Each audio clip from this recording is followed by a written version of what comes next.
வாபஸ் பெற்றிருக்கிறார் டி.ஆர். பாலு. அண்ணாமலை மீது தொடர்ந்த அவதூறு வழக்கை வாபஸ் பெற்றார் டி.ஆர். பாலு. மேலும் தகவலை செய்தியாளர் ரமேஷ் வழங்கிட கேட்கலாம். ரமேஷ், வணக்கம். இந்த வழக்கு தொடர்பான முழு தகவலையும் சொல்லுங்க. அண்ணாமலை மீதான அவதூறு வழக்கை திமுக எம்பி டி.ஆர். பாலு வாபஸ் பெற்றிருக்கிறார்.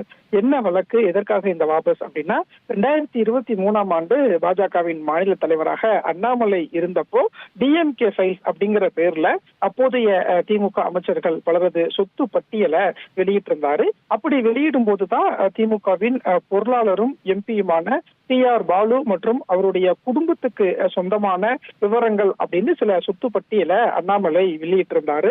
டி.ஆர். பாலுவுக்கு சொந்தமாக 21 நிறுவனங்கள் இருக்கு, 10,000 கோடிக்கு மேல சொத்துக்கள் இருக்கு, கப்பல் நிறுவனம் இருக்குன்னு பல தகவல்களை அண்ணாமலை வெளியிட்டிருந்தாரு. அதற்கு அண்ணாமலை மீது அவதூறு வழக்கு ஒன்றை திமுக எம்பி டி.ஆர். பாலு தாக்கல் செய்திருந்தாரு. சைதாப்பேட்டை குற்றவியல் நடுவர் மன்றத்துல இந்த வழக்கு விசாரணை எல்லாம் நடந்துகிட்டு இருந்தது.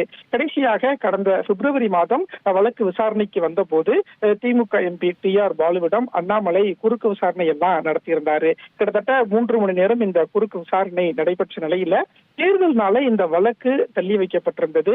ஜூன் 30ஆம் தேதியான இன்றைக்கு இந்த வழக்கு விசாரணைக்கு வரும் அப்படின்னு சொல்லப்பட்டிருந்த நிலையில தான் இப்போ திமுக எம்பி டி.ஆர். பாலு அண்ணாமலை மீதான வழக்கை டி.ஆர். பாலு வாபஸ் பெற்றிருக்கிறார்.